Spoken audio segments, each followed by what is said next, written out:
اللهم صل على سيدنا ومولانا محمد وعلى آلہ وصحبہ وبارک وسلم۔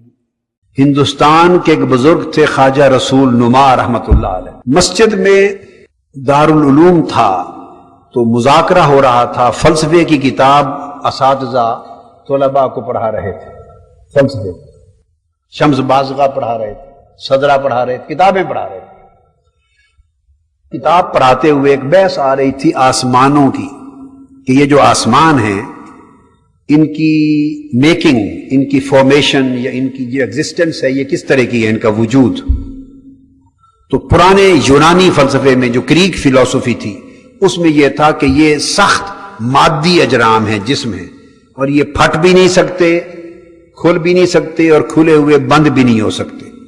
یعنی یہ ایک ایسے اجرام ہیں کہ ان میں خرق اور التیام محال ہے، پھٹ کے کھل بھی نہیں سکتے اور کھلے ہوئے مل بھی نہیں سکتے۔ اس بحث پر سبق ہو رہا تھا تو طلباء اپنے اساتذہ سے، استاد سے، جو ان کے فلسفی استاد تھے، ان سے سوال کرتے تھے اس پر کہ اگر یہ بات درست ہے تو حضور علیہ الصلوۃ والسلام جسمانی معراج پر گئے جسم اقدس کے ساتھ اور آسمانوں سے 7 آسمانوں کے پار گئے، تو بتائیے پھر جسمانی طور پہ اس آسمانوں سے پار کیسے چلے گئے اور واپس کیسے آ گئے؟ اگر آسمان مادی ہیں اور ان میں پھٹنا اور ملنا مشکل ہے تو کیسے گئے آ کر؟ ناممکن ہے تو کیسے ہوا؟ اب استاد فلسفے کی زبان میں دلائل دے رہا تھا اور طلباء کو سمجھ نہیں آ رہی تھی، طلباء غالب تھے، استاد مغلوب ہو گیا تھا۔ طلباء بچھاڑ کر رہے تھے اعتراضات کی اس اصول پر، اور استاد بات سمجھا نہ سکا۔ ساتھ ہی ایک فقیر، ایک ولی اللہ تھے، حضرت خواجہ رسول نما رحمت اللہ علیہ، ان کا لقب تھا رسول نما۔ اس لیے کہتے تھے کہ جب موج میں آ جاتے کسی پر تو اس کو پکڑ کے آقا کی کچہری دکھا دیتے تھے صلی اللہ علیہ وسلم، صلی اللہ علیہ وسلم دکھا دیتے تھے، کچہری دکھا دیتے تھے۔ یہ کچہری دکھانے کی بات بھی تھوڑی بتا دیتا ہوں، اس کو روکتا ہوں، تھوڑی کچہری کی ذوق کی بات سنا دوں۔ حاجی امداد اللہ مہاجر مکی رحمت اللہ علیہ کے زمانے میں ایک شخص تھا، بزرگ تھے، بزرگ، انہیں حضور علیہ السلام کی ہر رات زیارت ہوتی تھی، ہر رات آقا علیہ السلام کی زیارت ہوتی، اتنے ولی اللہ تھے۔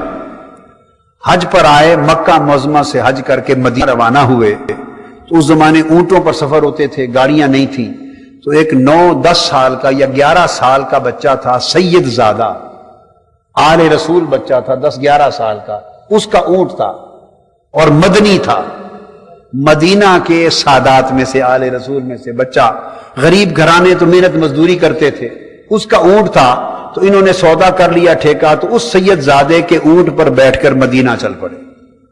وہ معصوم بچہ تھا، سفر کیا ہوا، اس کو جگہ جگہ نیند آ جاتی، یہ جلالی آدمی تھے، تو وہ پھر جو نیند آ جاتی پکڑ کے جھنجھوڑ دیتے کہ میں نے مدینہ پاک پہنچنا ہے اور تم سو رہے ہو اور مجھے دیر کر رہے ہو، میں نے نماز پر پہنچنا ہے، جھنجھوڑ دیتے، معصوم بچہ اٹھ جاتا، پھر چل پڑتا، اس کو آگے پھر اونگ آ جاتی، پھر اس کو دھکا دے دیتے، پھر اونگ آ جاتی، پھر مکہ مار دیا۔ بالآخر جب اس کو نیند آئی تو انہوں نے زور سے تماچا دے مارا اس بچے کے منہ پر، بچہ گر گیا، مدینے کے سادات میں سے معصوم بچہ، وہ گر پڑا، اٹھ گیا۔ تو اس کے بعد یہ مدینہ پہنچ گئے اور آقا علیہ السلام کی زیارت اسی رات سے بند ہو گئی۔ آقا علیہ السلام کی زیارت اسی رات سے بند ہو گئی۔ پھر مدینہ طیبہ آئے، انہوں نے پھر جو یتن کیے، منت سماجت کی، استغفار کیے، توبہ کیے، نفل پڑھے، تلاوت کی، درود پاک پڑھا، جو کچھ ہو سکا کیا، مگر معافی نہیں ہوئی۔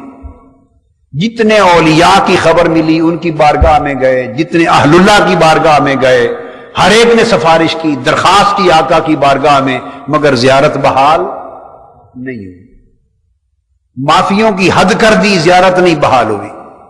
رو رو کے ان کی بری حالت، کھانا پینا چھوٹ گیا، سونا چھوٹ گیا، کئی دن گزر گئے، ہزاروں قطار روتے ہی رہتے اور زمین بھیگتی رہتی۔ جو کچھ ہو سکا معافی نہیں ملی۔ اس وقت کسی نے بتایا کہ ایک مجذوبہ مائی رہتی ہے، ایک مائی مجذوبہ خاتون ہے، تو باب السلام کے سامنے پرانے زمانے میں شار عینیہ ہوتی تھی مسجد نبوی میں، اور وہ شار عینیہ باب السلام کے آگے پرانے مدینہ پاک کی سبزی منڈی کو جاتی تھی۔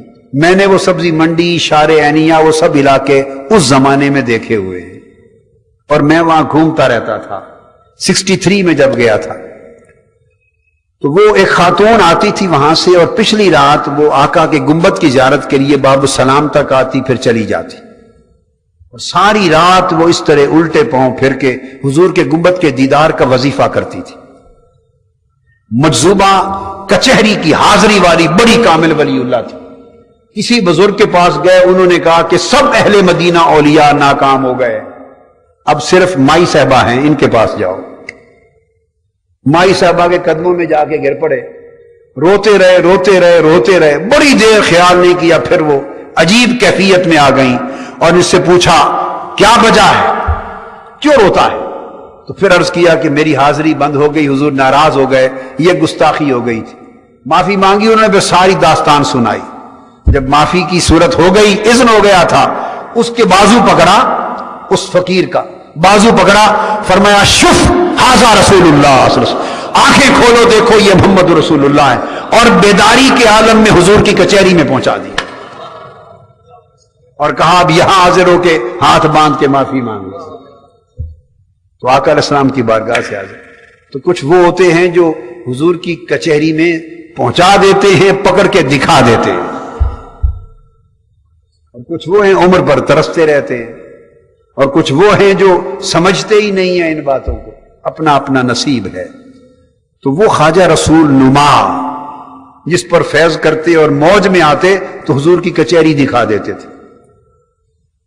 تو وہ اس مجلس میں بیٹھے تھے، اساتذہ اور طلباء کا اور استاد کا تکرار سن رہے تھے کہ وہ کہتے ہیں کہ جسمانی طور پر آقا آسمانوں سے پار کیسے چلے گئے اور واپس کیسے آئے، استاد صاحب کو جواب نہیں آ رہا۔ تو خواجہ رسول نما جلال میں آ گئے۔ کیا؟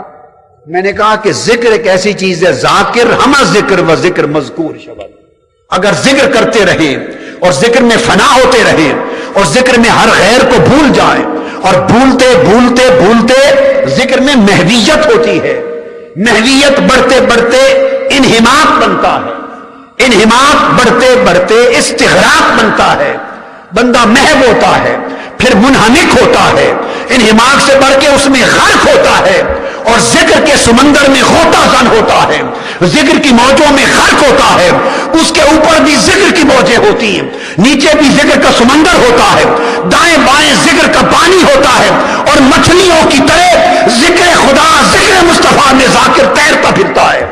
جب مستغرق ہوتا ہے ذکر میں تو ذکر کی لہریں اپنی کیفیتیں اس کے جسم پر وارد کرتی ہیں، اور پھر بڑھتے بڑھتے استغراق سے آگے نوبت آتی ہے کہ استہلاک ہو جاتا ہے، وہ ہلاک ہو جاتا ہے، فنا ہو جاتا ہے ذکر میں۔ جب فنائیت شروع ہوتی ہے تو پھر غیر از خدا ہر ایک کو بھول جاتا ہے، وہ رہتا ہے دنیا میں، اللہ کا ذکر یوں کرتا ہے کہ جس دنیا میں رہتا ہے گویا وہ دنیا نظر نہیں آتی، دنیا کا وجود، دنیا کا شعور، پہلے دنیا کی طلب، دنیا کا حرص، دنیا کا لالچ، دنیا کی تمنا، یہ اس کے دل سے محو ہوتی ہے، مٹا دیتا ہے، تمنا مٹاتا ہے، مٹاتے مٹاتے پھر وجود مٹا دیتا ہے، پھر وجود نظر نہیں آتا، سوائے اللہ کے ذکر کے دنیا کی کوئی شے نہیں دیکھتا۔ جب دنیا محو ہو جائے، مٹ جائے، تو پھر فنائیت اس کے اپنے وجود پہ وارد ہوتی ہے، پھر رفتہ رفتہ اپنا دھیان چھوڑنے لگتا ہے، اپنا چوک و چوبند رہنا چھوڑنے لگتا ہے، بناؤ سنگار چھوڑنے لگتا ہے، ساری باتیں چھوڑتا چھوڑتا پھر وہ وقت آتا ہے کہ اپنے وجود سے صرف نظر کر لیتا ہے، پھر اپنا وجود ہی بھول جاتا ہے، یہ بھی خیال نہیں رہتا کہ وجود میرا ہے یہ نہیں، تو وجود خیال سے ختم ہو جاتا ہے، وجود خیال سے ختم ہو جاتا ہے، پھر فنائیت ذکر الہی کی وارد ہوتی ہے، تو خیال سے ختم تو ہو گیا تھا، اب اثرات سے بھی ختم ہو جاتا ہے، اثرات سے بھی ختم ہو جاتا ہے، وجود اثرات سے ختم ہو جاتا ہے، اور پھر وہ کیفیت بھی بازوں پر آتی ہے جب فنائے تام کے بعد مقام بقا پہ پہنچتے ہیں تو وجود اپنی ذات سے بھی فنا ہو جاتا ہے، وہ پھر کیفیات وجود پر طاری ہوتی. تو خواجہ رسول نما رحمت اللہ علیہ کو جلال آ گیا، تو فرمایا، استاد سے پوچھا بچے کیا کہتے ہیں؟ کہنے لگے حضرت یہ کہتے حضور جسمانی طور پر آسمانوں کے پار کیسے چلے گئے، واپس کیسے آ گئے. طلباء کو فرمایا میرے ساتھ آؤ. سب طلباء کو اٹھا لیا، اٹھا کر شاہی مسجد دہلی کی تھی، بہت بڑی پکی دیوار تھی، سامنے پکی دیوار میں کھڑا کر دیا طلباء کو. ہاتھ میں چھڑی رکھتے تھے، ایسے گھماتے تھے، گھماتے ہوئے مسجد شاہی مسجد کی پکی دیوار کے پار بھی چلے گئے، واپس بھی چلے گئے. فرمایا ایسے چلے گئے تھے ویسے آ گئے تھے.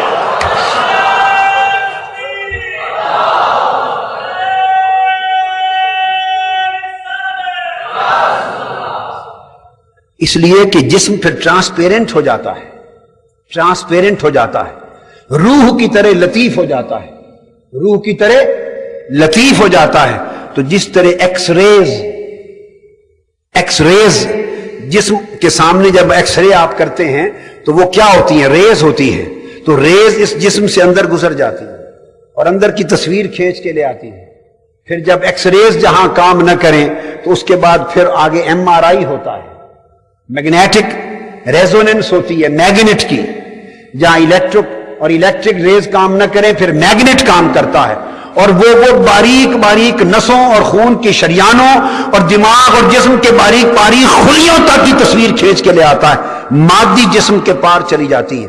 تو انسان کی بنائی ہوئی ریز اگر آر پار چلی جاتی ہیں تو جب اس جسم پر اللہ کے ذکر کی ریز وارد ہوتی ہے، اللہ کے ذکر کی اور اللہ کی یاد کی ریز وارد ہوتی ہیں، اس کا ریزوننس ہوتا ہے، اس کی تجلیات، اس کی ریز کیا ہے؟ اس کی تجلیات ہیں. اس کی ریز کیا ہیں؟ اس کی تجلیات ہیں. اور یہ وہی تجلیات ہیں کہ جس نے اللہ نے ایک تجلی پھینکی اور طور سینہ ریزہ ریزہ ہو کر زمین پہ گر پڑا تھا، ایک تجلی سے ریزہ ریزہ ہو گیا. تو یہ پھر تجلیات جب گرتی ہیں بدن پر تو بدن نہیں رہتا. دیکھنے میں بدن ہوتا ہے مگر اس کی کیفیات بدل جاتی ہیں، تو بندہ پھر حقیقت میں اپنے آپ کو بھی بھول جاتا ہے. تو وَاذْكُرْ رَبَّكَ إِذَا نَسِيتَ، پھر سب کچھ بھول جاتا. یہ سفر ہیں.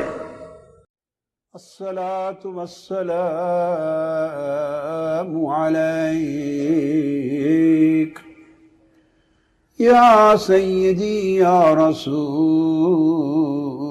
الله وعلى آلك وأصحابك وأهل بيتك يا سيدي يا حبيب الله